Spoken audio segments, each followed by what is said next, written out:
The Flyers are finally back at the Wells Fargo Center tonight for a game against the Winnipeg Jets after their long All-Star break and a brief one-game detour to Florida. I'm Charlie O'Connor with PHLY Sports here for your Flyers post-practice updates from the Flyers training center in Voorhees, New Jersey, and just got done speaking with John Tortorella and the players. They are ready for their 7 p.m. game against the Winnipeg Jets. A really quality opponent, however, one that has been going through a bit of a downswing recently. Obviously, the break breaks this up a bit, but they are on a 4-game losing streak, and they did on Tuesday lose 3-0 to the in-state rival Pittsburgh Penguins on the other side of Pennsylvania. So on one hand, the Flyers are getting them at a good time. The Winnipeg Jets are not firing on all cylinders. They usually, or most of this year, have played like one of the best teams in the West, but they've dropped down to the 5th spot in the Western Conference in terms of points. So on one hand, good time to be facing the Jets. On the other, you're sure that they're going to be motivated to turn this around, to break this losing streak in the same way that the Flyers were on Tuesday against the Florida Panthers. So good team. It's going to be a difficult game for the Flyers, but they're coming off of a big 2-1 win over Florida. In terms of the lineups, we know that Sam Ersson, unsurprisingly, gets the start in goal. John Tortorella confirmed that. And while we're not 100% certain on the lines, I can say that Willie Laxell was not at practice today. My guess is that he has been sent down, most likely. And Nick Delorier was the extra skater. He spent the extra time out at practice while everyone else was already in the locker room. That usually means he's the scratch. So my guess is the Flyers will be going with an 11-7. Nick Delorier will sit, 11 forwards, 7 defensemen, and probably Mark Stahl will be the other defenseman that sits. That's my guess. We'll see how it plays out. The lines, no real change from what they were in Florida. Sean Couturier centering Owen Tippett and Cam Atkinson. Then you have the Farabee, Frost, Konechny in line 2.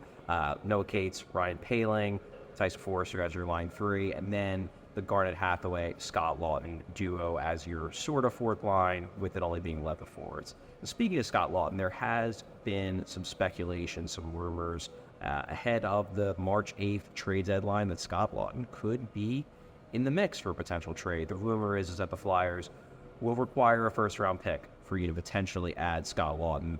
Look, we all know Scott Laughton hasn't had that great of a year this year. He was obviously a very productive player for the Flyers last year and the years previously. But most importantly for the Flyers, he's a team leader. He's the only guy who wears an A on the team, so it would be tough for them to trade him. However, the Flyers appear to be open to the idea, but you have to pay up to get him. So I spoke with Scott Laughton after practice today. He made it clear he really wants to stay in Philadelphia, and that over the next month, this is certainly going to weigh on it. He's dealt with this before. Right before he signed his contract extension a few years ago, he was a guy who was very much on the trade block. It was either the Flyers were going to trade him or they were going to re-sign him. Well, they ultimately re-signed him, but he didn't get any no-trade protection in that contract. So now, suddenly, he's back in the rumor mill. And he said he understands this is a business. He understands the Flyers are rebuilding, but he wants to be a part of this. So he is very much hoping that he doesn't get traded. That said, he also noted that he hasn't played that well this year. He admitted that this has been a disappointing year for him. He did say that he struggled a bit to keep up the tenacity that allows him to play the way he wants to play, the way he plays when he's most effective. He struggled a bit to keep that up on a shift-by-shift basis, knowing that he's not playing the big role that he played last year when he was getting a lot more minutes, when he was higher up in the lineup. This year, even when he's been higher in the lineup, he's been more of a third liner rather than last year where he spent quite a lot of time in the top 6. So it's been a bit of an adjustment. He struggled a bit. He also noted that the bad penalties he's taken over the last few games has probably been part of that struggle to find that line. He wants to have the tenacity that allows him to be a really good player, but he also doesn't want to push too far and take dumb penalties like he has been over the last few games or so. He feels like he made some progress in Florida with his overall game, even if it didn't show up on the score sheet. He's going to try to carry over that momentum into tonight's game against the Winnipeg Jets. We also spoke with John Tortorella about Jamie Drysdale, the newest Philadelphia Flyer, obviously added to the Cutter Gauthier trade.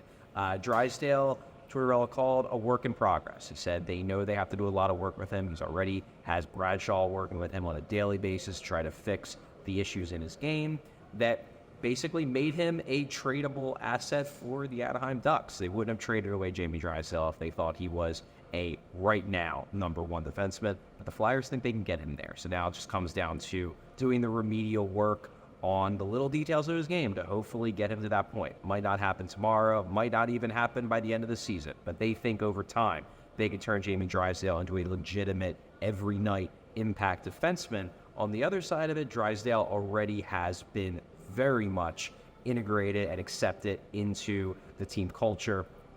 There were some pictures up on Instagram over the All-Star break.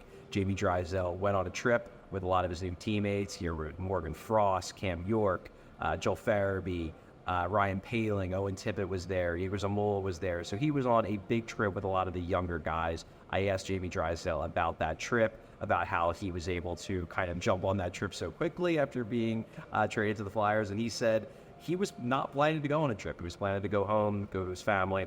And once the guys found out that he wasn't planning to do anything aside from going home, they basically said this will not stand. So they booked the ticket, booked the hotel, did all the logistical work for Drysdale, and he joined his new teammates. Seems like he had a really good time, and it seems like he's really happy with how he's fitting in so far. So definitely good to hear that he's been accepted. Now, it's just a matter of getting his game up to the level that the Flyers believe it can get, and the reason why they traded Cutter Gauthier to get Jamie Drysdale to make him a key piece of this blue line core for years to come. Well, that's about all I have for today. Obviously, keep an eye out for our post-game show after the game against the Jets tonight. I will be joining about midway through to talk about what I saw and what I heard in the locker room and coach's press conference after the game. But that's all I have for you today. Charlie O'Connor from PHLY Sports signing off. Thanks for watching. Thanks for listening. We all silly like the mayor.